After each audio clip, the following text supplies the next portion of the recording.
I started, I learned a long time ago that helps as well, but when it was completely unfamiliar to me, just when I knew literally 5 words, I started trying to think in English, so that's a lot. Finding your own way to express what you want to say, the way you want to say it, and you find the words. That's half the trouble. The way I want to say it is not the way it's supposed to be said, and I'm repeating. I don't want to repeat the wrong words in my head. I actually found it useful. You met were you here when Larissa was here? All right. Because he's been helping me. Really, really good. Attention to me. Yes. Okay. So, with this opening statement, I would want to welcome you all as friends, guests, and members of our dear old BizLabs Toastmasters Club. First of all, what is Toastmasters? Toastmasters is a international club, worldwide, non-profit, with more than 360,000 almost members, with thousands of clubs worldwide across the globe, right? So what do we do? Why is it called Toastmasters? It started in America with the idea of Ralph Smedley. The idea was to create a club where everyone can advance in his public speaking skills, hence the name Toastmasters. But while the club grew, while the organization grew, so grew the idea. The idea now is to help everyone who is a member, and maybe even the guests who come to the Toastmasters clubs, with their, of course, presentational skills, public speaking skills, interpersonal communication, leadership skills, and even tasks that you might find helpful within your work environment and outside. How do we do that? How do we help people, each other, because it's a voluntary, non-profit organization, grow? How do we do that?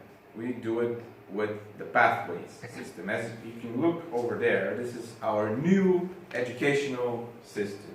Because we are an educational organization, that is why we have an educational system that is sent from the main headquarters in America. It's an online platform. You can access it from all over the world. You can choose a path. We have a total of 10 paths which are specialized in the way that they can help you, with them all having 5 core competencies, and each path excels at different aspects of these 5 competencies. And without further ado, I think that is very, very interesting, because it's something new, something very fun, and the instruments they allow you to use within your search of education and growing are very, very interesting, very fun. It's very fun. So without further ado, I want to declare this meeting open.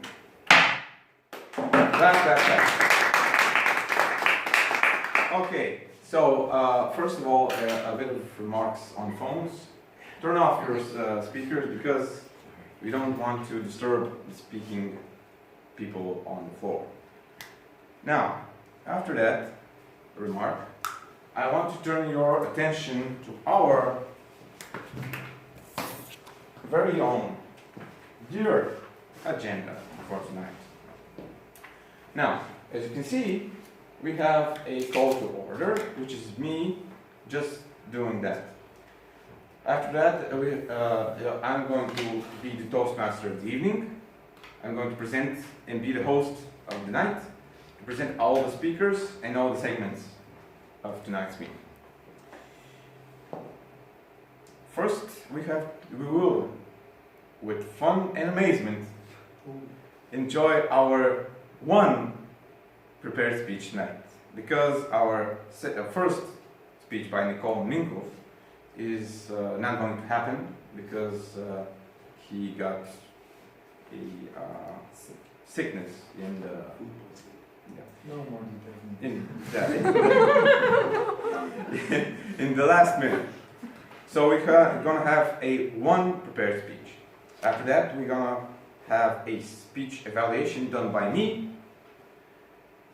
and a table topics session. The table topics session is a fun part of the meeting where all of the people who are here can join in and speak here. Yes, it is a part where nobody knows except the table topics master what is going on before that, and everyone can join in the fun. Now, after that, I want to introduce you to our reports, to our evaluation team, who will do reports in the end of the meeting. Why is that important? Because here in Toastmasters, we think that feedback, that critical thinking is very important, and to give everyone a objective things to talk about and to think about in growing, in developing himself and his skills is something that is crucial. So we have a few evaluators, so to speak. First of all, we have a timer. Tonight, that is going to be Margarita, and she's going to serve as a timekeeper of the people who are going to be speaking. Now, as you see here in the agenda, everyone has a time frame, minutes between which he can speak. And if you look at Margarita, she will be keeping the time, and she will show the green card when the first limit is reached. That means the person speaking has spoken enough and can sit down. When she shows the yellow card, that means it has, the speaker has reached the middle of his time, and it is supposedly good to orienting himself to the end. And the red card means you have reached the end of your time, and it's about time to sit down now. Okay. After that, we will wait 1 minute after the red card, and we'll start clapping, because no one will want to hear you anymore. Yeah. So, after that, we will have our and counter, which tonight is going to be Rory. He will be keeping track of our and ums, parasitic words and phrases we use, and we use them often enough because sometimes you lose track of your sentences, mid-sentence, or sometimes you get distracted, and this in turn distracts your audience. So minimizing and ums is very important for us in Toastmasters as well. He will give his report at the end of the meeting. And now it is time to reveal our grammarian for tonight. It's not going to be Nikola Minkov, but our very own president, Simeon Sherelov. Welcome to the floor. Represent your word. Thank you, kind sir. Thank you. Well, as you heard, I will be the grammarian for tonight, and as a grammarian, I have two main duties. The first one is to keep track of your grammar usage. So I would keep a close ear on the words you use, and if I notice any mistakes that tend to stand out, I will write them down on a sheet of paper and maybe give a bit of advice at the end how to maneuver around them or give a better example of the said usage. And the other thing is to give you the word and idiom of the day. Every meeting we have a word and idiom. It is a way of enriching our vocabulary. And the word of the day, as you can see on the agenda for tonight, is equivocal. The meaning is of doubtful nature or character, questionable, dubious, suspicious. And there's an example given. Collins was equivocal when asked about Kavanaugh and the Capitol on Tuesday morning. Something recent. And then we have the idiom of the day, which is hit the nail on the head. The meaning is to do exactly the right thing. And the example is, you have spotted the flaw, Sally, you hit the nail on the head. So please try and use the word in the idiom. Again, it really does help you in enriching your vocabulary. I will keep track of the words in idioms that you use during the meeting. And at the end, we will announce a winner of the word in idiom. And again, I will keep an eye or an ear on your grammar usage. You will hear my report at the end. Thank you. Okay, that's that. All right. After that, we're going to have a general evaluator. And the general evaluator generally evaluates. And he's going to be Simeon again, but you will hear his general evaluation report in the end of the meeting. He's supposed to evaluate the whole meeting, including the evaluators themselves. Now, first, before we go to the speeches, I want to open up each other right here, because we're lacking a speaker. I want to raise a question, right? To raise a discussion, if you will. Okay, face your concentration on our agenda again, and our quote of the day. There are only two ways to influence human behavior. You can manipulate it, or you can inspire it. Simon Sinek. By the way, who knows who Simon Sinek is? Yeah. By the way, I think that he's very how does he pronounce in English? Yeah, insightful. So he's very insightful. I think he's very right on some occasions. Do you think that he's right on this occasion? Do you think that manipulation or inspiration is the key towards driving people? Perhaps it's somewhere in the middle, because those two are absolutes. So basically, I wouldn't say it's that simple to describe how you can drive those relationships, but it's one way maybe for him to illustrate that you either manipulate the people, and if you like it, it's fine because this is you, or you inspire the people, which I believe is his choice about human behavior in general. So he wants to make us understand that whatever we do, we're gravitating between one of the two. All right.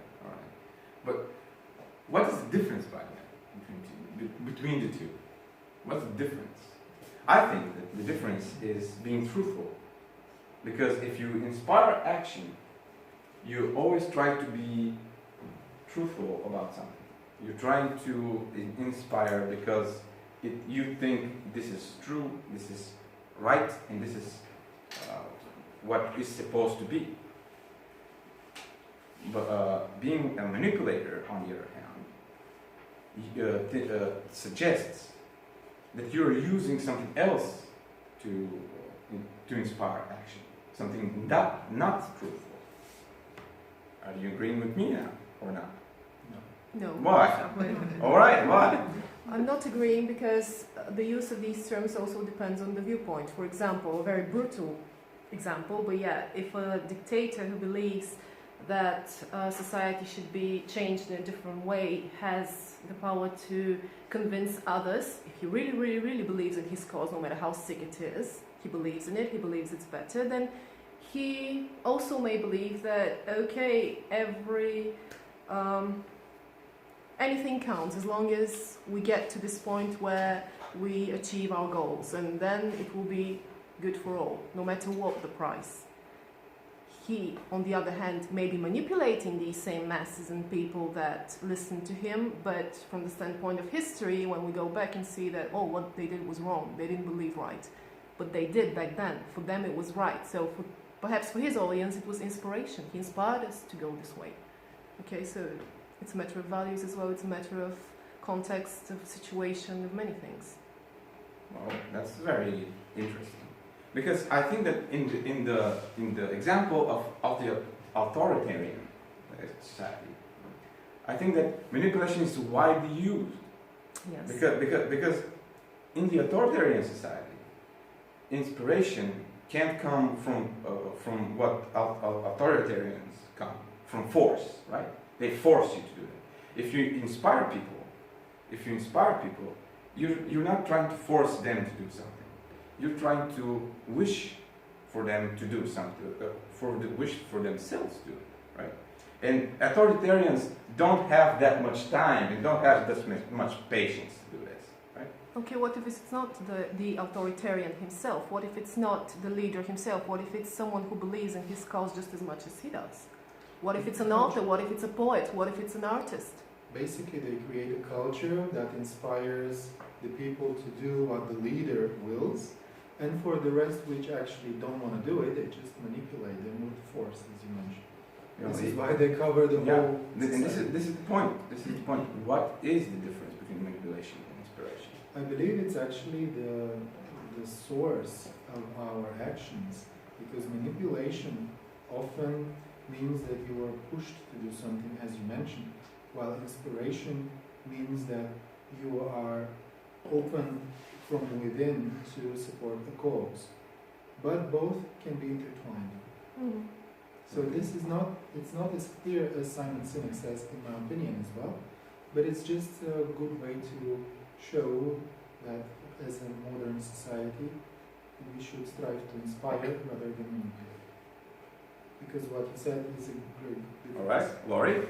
I don't like any phrases which have any kind of absolute in them, because human linguistics in general are completely open to interpretation. I mean, you start a university essay, you start by defining all of the terms. Why do you do that? Because there's 10 or 12 different definitions of the same terms. So like if you started with this one, you would say, influence. What is influence? Is that just to make people think? You know, is it to actually influence their action? Is it to... And also what's missing from here is time, you know, like at what point you want to influence them one time, 2 times, occasionally, you want to indefinitely change their behaviour in the future, and then human behaviour, what the hell is behaviour? I mean, is that a course of action? Is it a thought process? You know, how are you going to measure if you're changing someone's thought process? Is it only via their actions?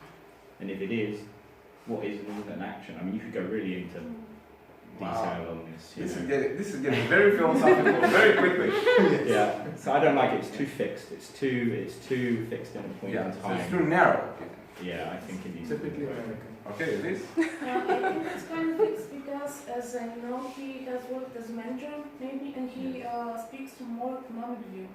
Because he has influenced human behavior, he has influence, but you don't have human thinking or anything like that. You have behavior, which is I don't know, I study economy, and at the economic point of view, you're thinking there are 2 ways, 3 ways, 4 ways, maximum 4 ways to influence someone.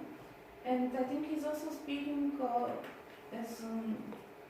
as a leader, because good leaders usually inspire others. They don't manipulate them. Maybe this is his point of view, but he's definitely speaking from more economic point of view. Yes. Right? I feel like it's about who benefits of it.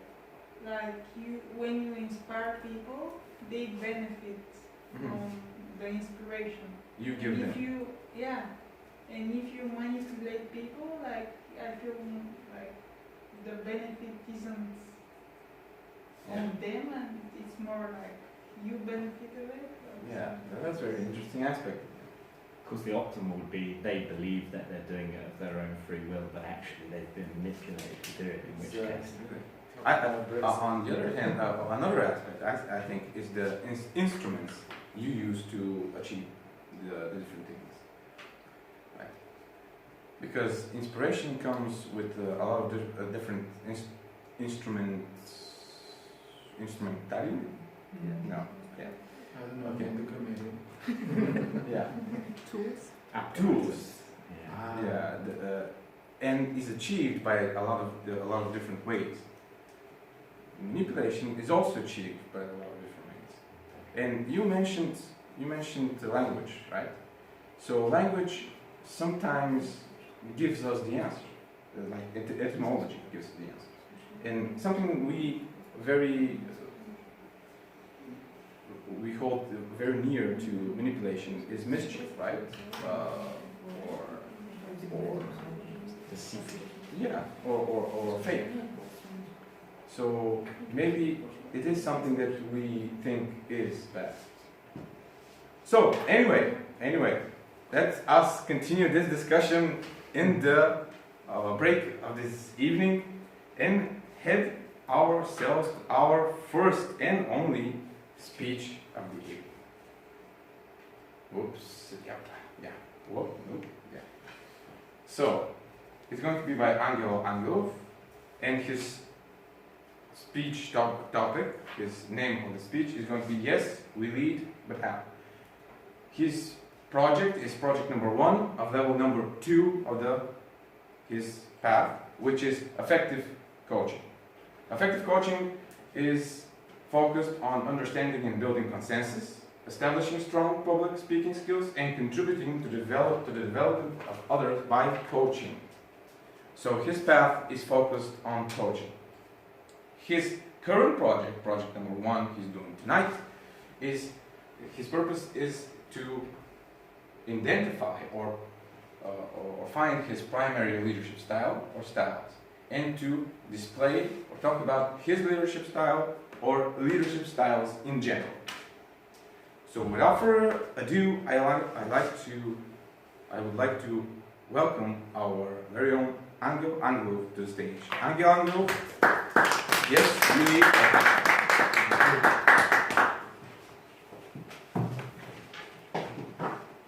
So, listen very carefully because I'm only going to say this once. What do you guys think we should do to make hearing this speech more beneficial for you? How do you think you can make it a better speech tonight? Guys, come on. I can't hear my speech by myself. I need every one of you to join in on the effort and help me make this hearing a great speech hearing. Dear members and guests, yeah, it's funny, but I believe very familiar, because yes, really, we all do. But how do we think about it? Do we question our leadership styles? It's a very interesting topic, and for me it was actually quite the inspiration, because thanks to our pathway systems, I was actually able to identify and take advantage of some very important traits of my leadership styles that I will show you tonight. So first of all, I will load my presentation. A second. And I would like to show you something which is actually quite an eye-opener for me.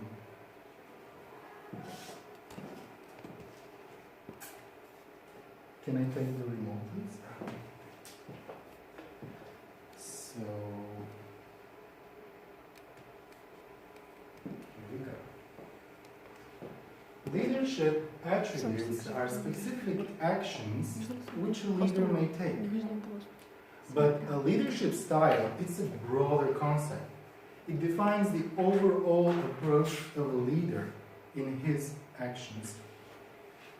And it's very important to make this distinction because it can help us be more effective in our day-to-day managerial or leadership tasks. So, after I did a small survey with some very interesting questions, it turned out that I actually have an equal number of points towards 2 main leadership styles. First one being coaching, and the second one being authoritative. Funny, but yet a nice combination, I would say. So a coaching leader will develop people, and if we have to explain shortly what a coaching leader is, we should use the phrase, try it.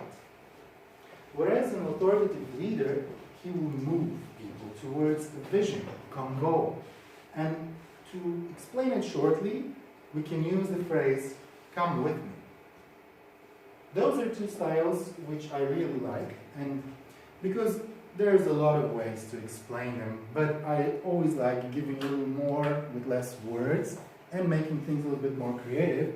I've chosen for tonight to give you an example of what I believe in and how those styles are incorporated in my way of leading by using my favorite inspirational quotes.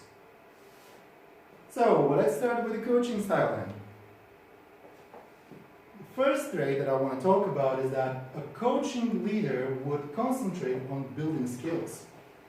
And I've chosen a great quote about that because I really believe that leaders become great not because of their power, but because of their ability to empower others.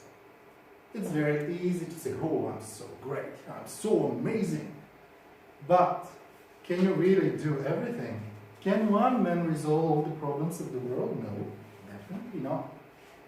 And it's amazing when you see that people around you can be raised up to your level or even greater by your leadership, so that actually you can achieve a lot more together. Second thing, which I also strongly believe, that it's great to be a leader who motivates by challenging people, not just giving them mundane tasks or telling them what to do all the time, but making them grow. Because we don't grow when things are easy. We grow when we face challenges. And that's very simple to illustrate everywhere. I mean, nobody likes it because we need to leave our comfort zone, of course. But look at a small kid. When he learns to walk, when he learns to speak, it's so hard. Yeah, for sure. But if the parents say, oh, don't try so hard to walk, you'll damage yourself. Or don't try so hard to talk, actually the kid might really not learn to walk and talk as fast. Also, this one is great. Change is hard at first, messy in the middle, and gorgeous at the end. So basically, if you really want to achieve a great result, you should be ready to face the hard and messy part. But if you go through it, it will be gorgeous. Next, a leader who is displaying a coaching style creates a positive culture and promotes high morale. I also believe this is very important, which is why I chose this great quote. If I cannot do great things, I can do small things in a great way. Because yes, maybe we will not all be Simon Sinks, but I can tell you that when people are inspired within a team to do small things like respect the speaker, contribute without being idle, or just bring in some good attitude and mood, the team really can be transformed. Next is, oh, you can change it yourself, but sometimes that changes everything. So don't lose confidence. Sometimes all it takes is to give it a try. And a leader with coaching style should be able to challenge people to go ahead and try it. Also, this type of leaders has one-on-one meetings with people because they want to understand and actively listen to what they have to say. And these leaders should always respect this proverb. If you want to go fast, go alone. If you want to go far, go together. Because yes, when you're alone, nothing's stopping you. You can definitely go fast. But if you want to go far, then you need the people around you to support you and to bring new things to the team. Next one concerning this is, please. Sorry. Go ahead. Alone you're smart, but together we're brilliant. Because yes, some people think they're better than others and they don't need anyone. But trust me, when you coach people and bring them to a new level, then it's really brilliant. And just a few words about the authoritative style. The long-term direction and focus on the own goal is something very important for this type of leadership styles. So I chose, dreams don't come true. So choose goals, because they do. And also, he sets standards and gives explicit guidance. Because supporting another's success won't ever dampen yours. So never be afraid to support. And to finish, I would like to say that he inspires enthusiasm for the mission. Because success is stumbling from failure to failure with no loss of enthusiasm. And knowledge is power. And enthusiasm pulls the switch. So this all combined really describes my leadership styles the best that I think I can explain it to you. Thank you for your attention.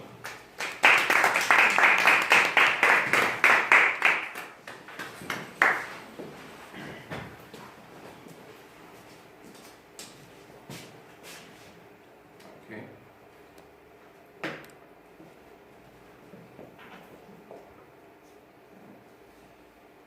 All right, after that interesting speech, it was very fun. I think it's very helpful for me to understand what is the authoritarian and coaching style of leadership. And by the way, it was kind of linked, by the way, with the first part. But anyway, now you have pieces of paper in front of you, like white pieces of paper. Within a minute, you have the opportunity to write feedback on the speech that he just spoke. So if you have any comment, whether you like it, you didn't like it, or anything else you would like to add, you just write it on the paper, and I'll come and give it, pick it up. I'll put it in a bag, so it's anonymous. Don't write your name. You can write it if you want to. But I'll gather up, put it in a bag, and I'll give it to Angel. So anything you want to say, do it in those pieces of paper. Have 1 minute. Start.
Someone else?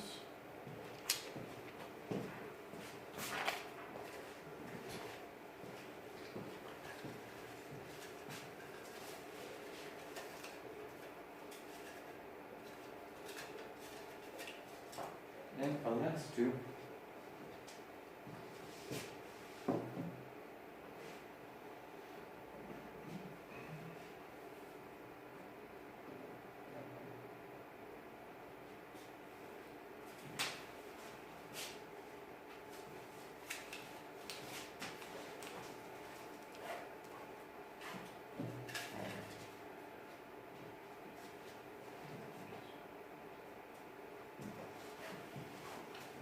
Okay, since we're all but finished with our speeches tonight, unfortunately, I would like you to face your fears in our table topic session. But before that, you have to hear my evaluation of the speech. Since I didn't have enough time to cope and write effective feedback, I would like to do our pause right now and give my formal evaluation of his speech after the break. So 10 minutes break, have a nice chat with someone, have a grab a breath of fresh air, and timer, 10 minutes from now, signalize. Okay, break.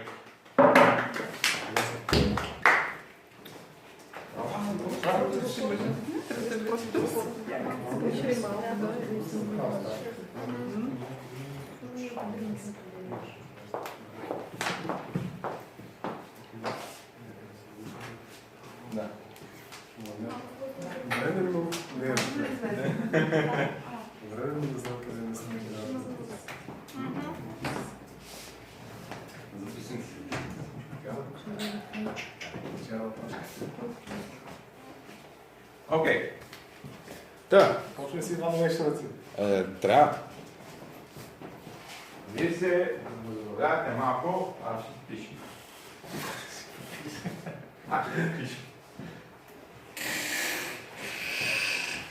Good evening. Da.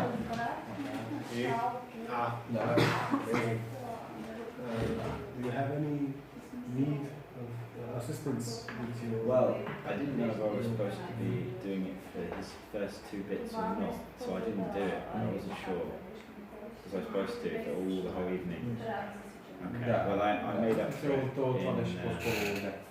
bit after. That was just a bit after here, so needless to say, there will be a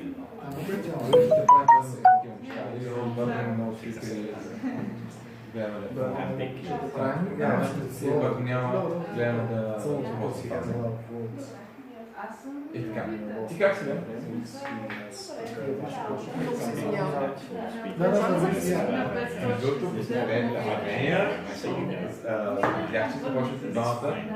And big I guess it depends, if you're presenting it Toastmasters formally, maybe they're not going to rank you. They're just trying to come across like a conversation, like a normal person. Can be better, to use Sometimes I really just go on this concept if you're trying to one problem I have after Toastmasters is I notice every single person public speaker what is about how I understand speech. I always tend to catch them and too much, really does Again, it just depends on the audience as well. My mum, she's not going to really care whether I use many times, maybe not family members, just someone you're trying to do something emotional. They're not going to care.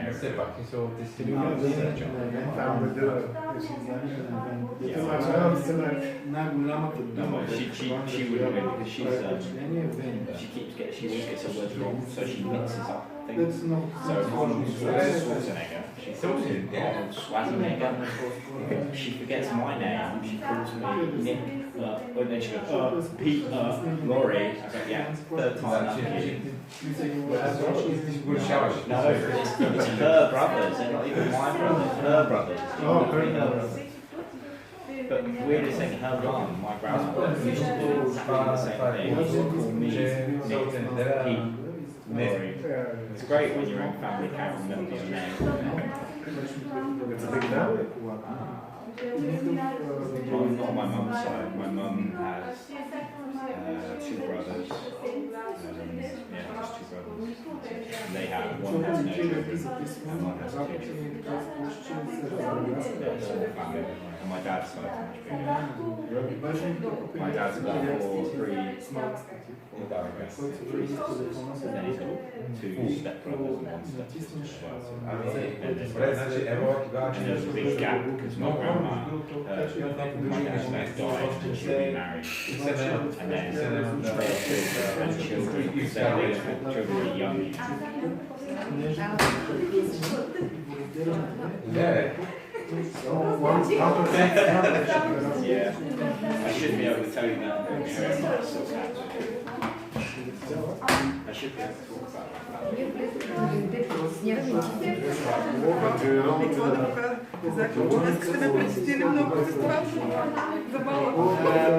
I remember some of them.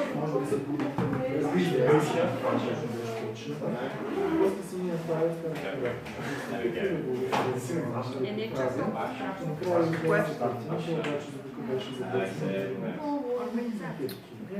Войска става Да. Това не е ли защото войска? Аз вчера нямах нищо против. Трябва да се свали. Тази зона продължава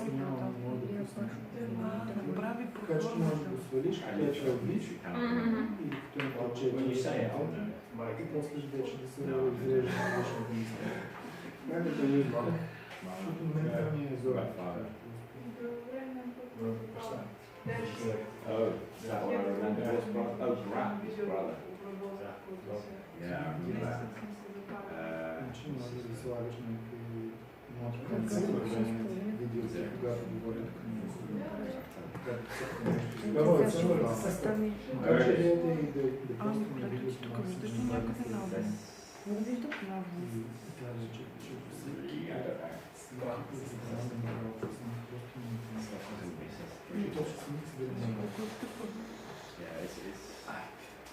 shows in it's not. It should be able to remember. Like even today, we did colours today. Colours? And I still couldn't name you all of the ones that we. Oh, come on. Come on, the colors of the rainbow. Honestly, it's confusing because she didn't just teach us the colours, she taught us male column, female column, neutral column, plural column, and then for each colour she did it with an adjective as well, and for each adjective it was male, female, and they were all different for every colour, so it's a bit like, it's quite hard to remember. I remember Cherno. What? Cherno. See, the pronunciation. Terrible. Like Chernobyl. Is it Levin? No. What was it? What was green? Levin?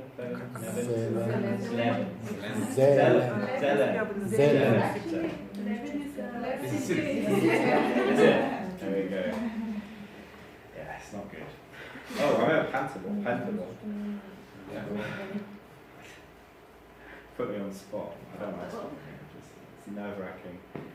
The shoe is on the other foot would be the idiom. I forgot to use the idiom. I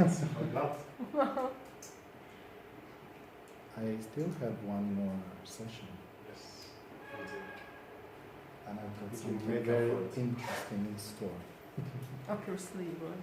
No, my sleeves are too tight. Oh. You can always ask him and tell you, like, Even the phrase, we learned the phrase, what is this in Bulgarian?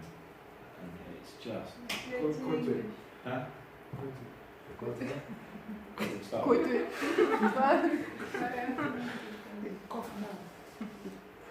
My son was asking, Costa, what is this? about?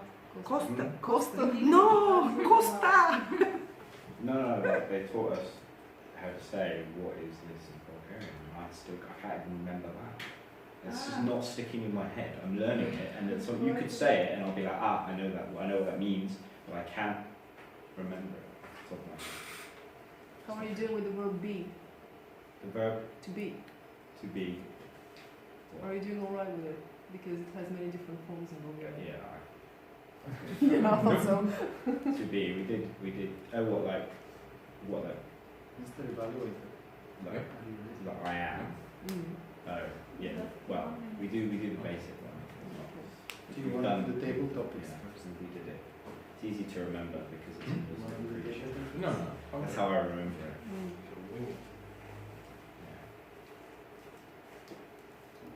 Yeah, I don't like to practice when I'm not very good. never get better at I like to be 100% sure of what I'm saying, so even when I'm out, I'll Google Translate and I'll go over it in my head and make sure I know what I'm saying, and then when they say something back to me, I just go, We don't speak Americano. yeah. So we had a nice break, got a breath of fresh air, and while Vasilin is finishing the evaluation, I would like to take the time and tell you a little bit more about the club and why choose Toastmasters.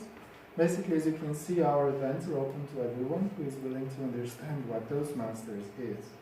And I would call it a challenge. It's not for everyone to do public speaking, that's for sure. A lot of people visiting us as guests, give it a try during the next session of the table topics, or maybe take a small role as an evaluator.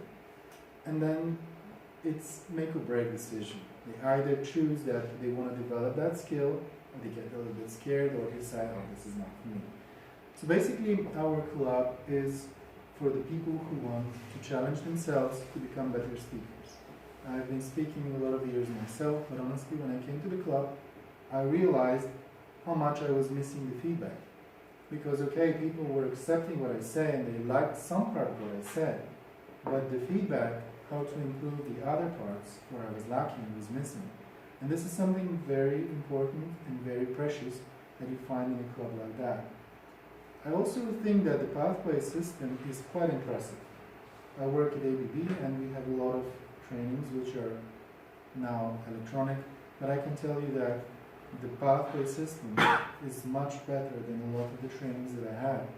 Gives you great boiled down information to really important facts and figures and great guidance. I really actually enjoyed doing my project when I was preparing. This is available only to members, however. So basically, in order to be able to go to pathways, choose a path, and do speeches here in the club, you need to become a member.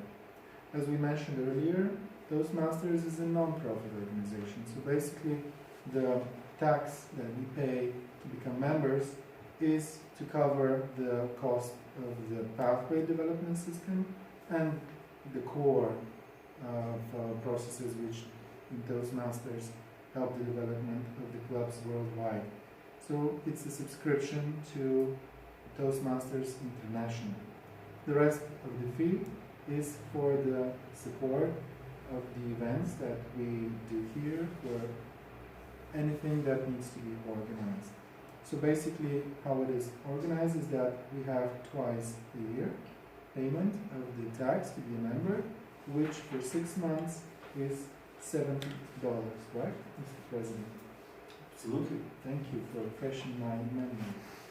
So I don't think it's anything hard to come with, but definitely has a great return value. So I encourage every one of you who wants to know more, you can take a further look about pathways on toastmasters.org, where you can speak to each one of us regarding our experience so far with the program and with the club. And something that is personally great for me, Toastmasters is for people who are inexperienced and want to learn to speak better, to improve their English and their presence, but also for people who are experienced, because basically they will have the opportunity to learn how to guide, coach, support those who need. And that's a very important skill in itself. So everyone can find their place in Toastmasters, and when you become a member, you're also assigned a mentor that helps you grow and helps you develop in one-on-one relationship. So this is it in short. If you need further information, also you can write to us. Here in the agenda you can see the team with our email addresses. So anything you want to ask, you can either do it on Facebook or via email. Thank you. Leso, please take over. All right.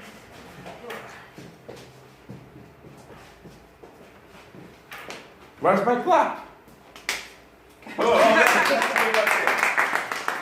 One clap is enough. One clap is enough. Okay, so on to the more formal part. About your speech. I think it was wonderful. The presentation was good. It was well done, very colorful, very, very inspiring, and of course, very, very thoughtfully made. because all those quotes and all those pictures were right where they should be, right in front of the speaker, behind the speaker, and in front of the audience, who are easily drawn to the colorfulness of the presentation. Now, on the clarity, I think that you made a wonderful speech, that we all understood his language. He was very clear about it. His vocal variety was great. He used his tone of voice to underline the message he wanted to bring. His eye contact was okay. From time to time, he used to look at the presentation himself, which is, I think, it's fine, because in the end, he another good thing. He pointed out the words he wanted to underline. His body movement was slow, very not disruptive of the speech, and underlining, of course, as I said, underlining the parts we needed to hear and to see on the presentation, right? So that is very, very nice. You were aware of the audience, but I wanted to say something here.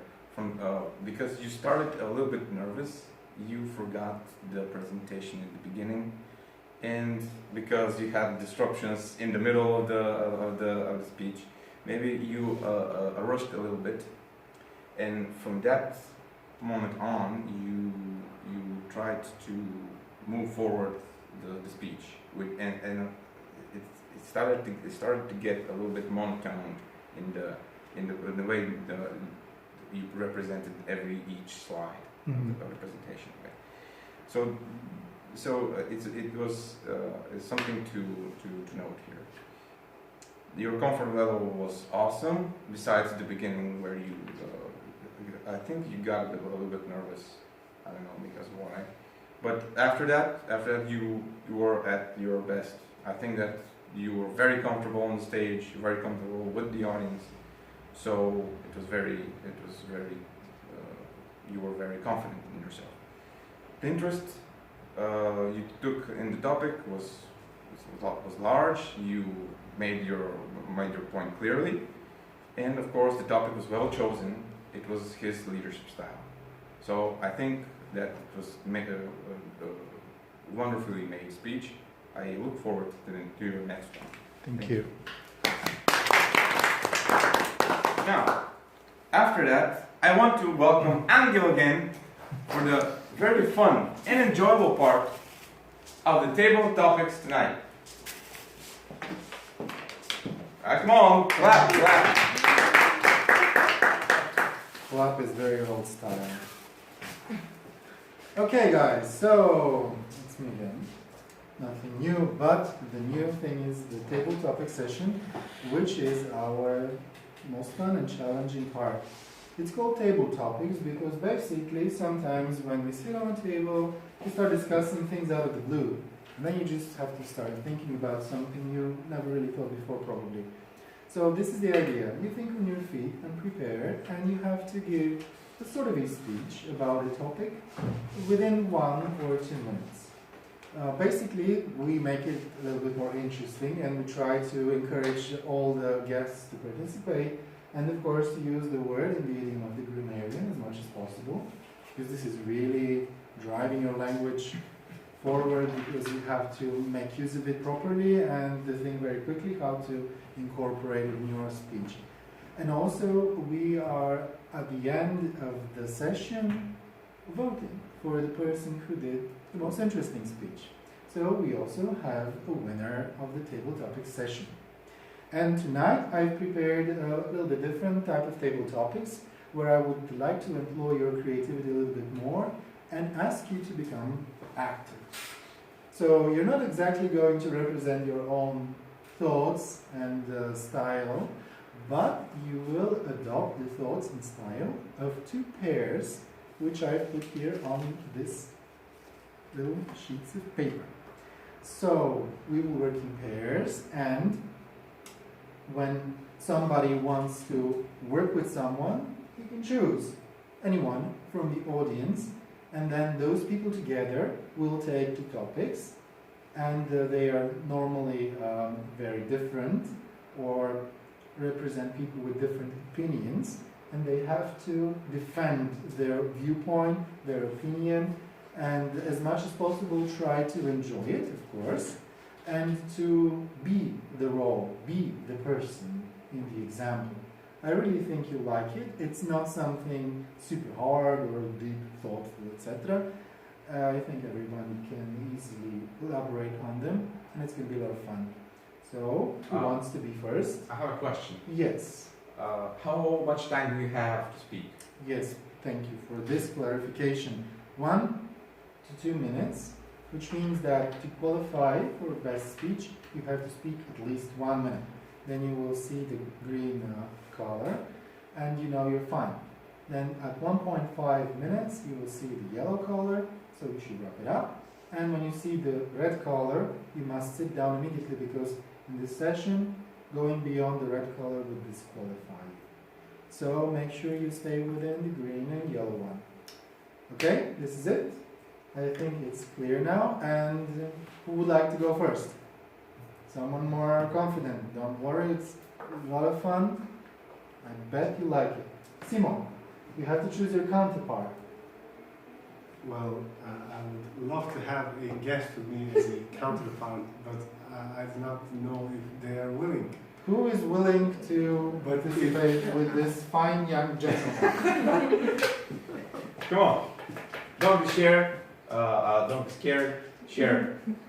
Maybe we should choose another member in order to start things off. Okay. To make the guest more Mr. comfortable and confident. Yes. Me? Oh, yeah. You choose me. Monsieur Lescott. All right. Come on. Okay. Pick one and read it out loud.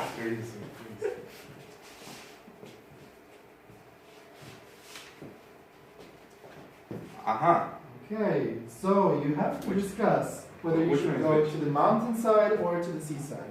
I'm going to go seaside. Mountains it is. Okay, you start. Well, I don't think that there is a lot of things to debate here. Really?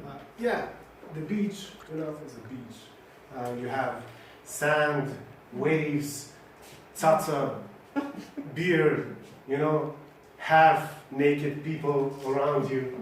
It is a place where you can really relax and enjoy actually the weather there and the time with your family or maybe partner. So the mountain, I'm not a fan of the mountains. No, it's cold, chilly, rainy, forest, trees everywhere, awful. I much more prefer the seaside. All right. What a wonderful way to display what wonderful things happen in the mountain. Rain, forests. Of course, you can go there with your family, with your spouse, of course. Because why go to the beach? It's crowded, it's hot, it's sweaty, and it's dirty as well. And some half-naked people are not nice to watch. All people are beautiful. Yes, Shame. but Shame, sir. Shame. Very questionable. but why go there? Why not? Why don't you choose where our origins lie? In the mountains, in the Balkan, where we, the Bulgarians, built our own selves. We defended our Bulgarianhood. Yeah.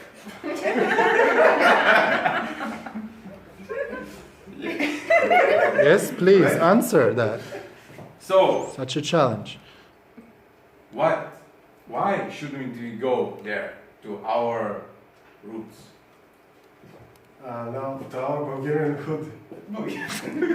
Now, you do seem a bit equivocal, I believe, in your statements, because first of all, our roots do not lie only in the mountains. After all, we have had large amounts of territories in the past. We even had 3 seas during Tsar Simeon's reign. So we have not only the mountains but the seaside as well. And the Bulgarian hood in the past may lie in the mountains primarily, but right now, if you go to the beach, you see that Bulgarians are right there at Lanchaka. You know, it's where Bulgarian hood really Thrives. thrives. Yes, it thrives. We have drinking, we have fighting, we have making love. So, I believe that the beach is the better place to go. And by the way, the mountains have mosquitoes.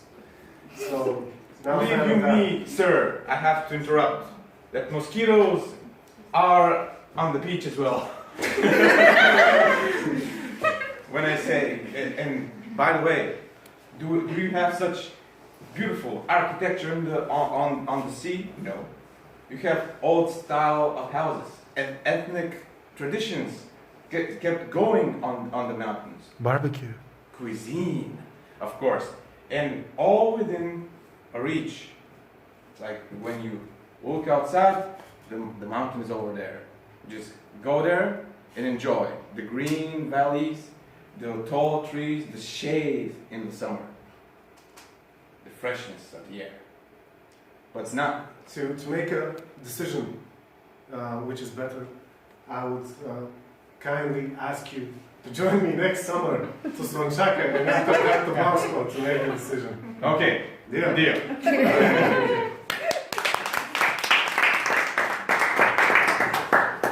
Excellent. I think those guys did great, showing us what it's like.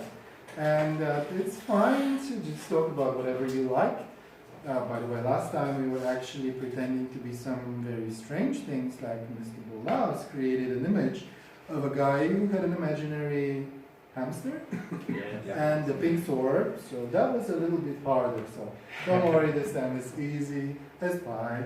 So who would like to be next? Another pair, please. Valentina, who would like to join Valentina and defend their viewpoint? No swords allowed. Anyone from the guests? Come on, Lori.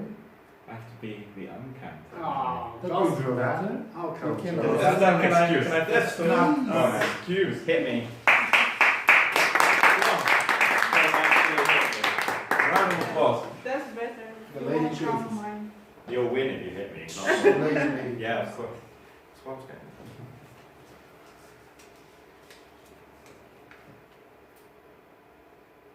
Core versus.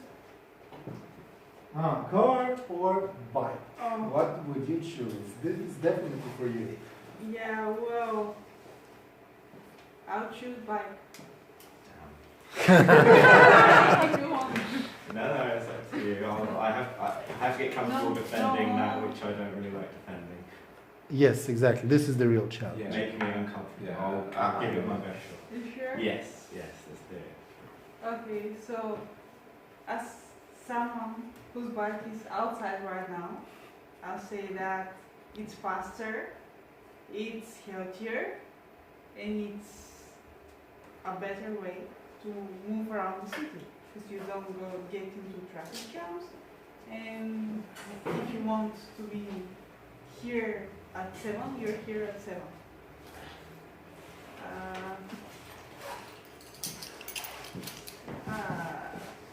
What do you think about the cars? Why do you think that it's better to buy a car? Well, let's start with fast, shall we? Are cars faster than bikes? I think the answer is a resounding yes, and I don't just use one thumb, I use two, because they're more than double the speed of bikes. And the variety as well. I mean, a bike is a bike, right? It's got a chassis, a metal frame, but cars, what you can do with cars, my ladies and gentlemen, they don't even just have 4 wheels, they could have 10 wheels. Well, is that really a car? It's an automobile. I'm going for general road vehicles here. They get you to a destination much, much faster. And with advances in technology these days, they're becoming greener than ever before. And you can even paint them green as well. They cover more surface area than bikes do, you know. And also on a bike, you've got to remember, there are still going to be cars and bikes, you know, they don't get along very well, and cars tend to win when there's a battle between a car and a bike. Where would you rather be sat? I know I'd rather be in the car, personally. I would rather go past you with the bike while you're waiting at the traffic light. But you see, if I'm at the traffic lights, there might be somebody begging, and I might want to give them some money, and I might open my door, and you'll be cycling, and you'll hit my door, and over you go. Be careful. And I hope you're wearing a helmet. You see, I don't have to wear a helmet. I can keep my hair nice and, pruned and, well, Like now? not tonight, but you know what I mean. Well, that starts the day. Like, how will you start your day if a door won't just open in front of you? That's very true. That is very true. It would certainly wake you up. It would get you in the mood to go and do some work. But in the car, I've got a stereo system. You can't really listen to music while you're on the bike. I think it's illegal, isn't it? Or if you have it too loud, you might not hear all of the dangers around you and get distracted. You know, I can listen at my leisure, and then there'll be self-driving. So I can put my feet up, I can start work before I even have to get on my bike, you know? I can do my biking at the weekend just for a hobby. It'd be great. Yeah, but still, for the city, will you go by car? Where will you park your car? That's a very, very good point. Where will I park my car? I have the choice of renting really expensive car parking spaces in luxury buildings right at the top. So I can either take my helicopter or my car. I could leave my car there at the weekend, fly in on my helicopter Monday morning, drive home in my car in the evening. That's a good point. If you're not a poor student, just trying to go to the university. You can hitch a ride on my helicopter. On a helicopter. Flag one Or down. you can just lock your bike wherever you want. That's very true. That is very, very true. Oh. All right.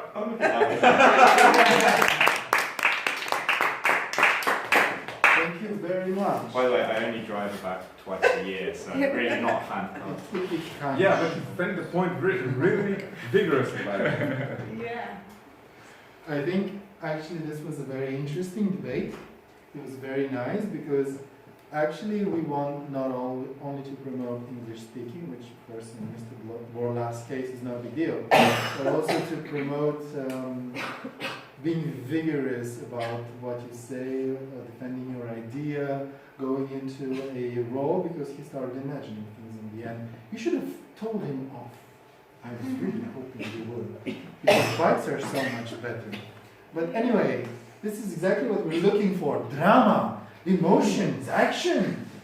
So this is what Toastmasters is about. It's not just, the president Beating the hammer. Yes. Beating the hammer. So who wants to go next? Who wants to go next? Anyone? Please? Come on, guys. Give it a go. Try it. No? Come on. Now is your time. Don't just be an observer. Be a doer. Leave a mark.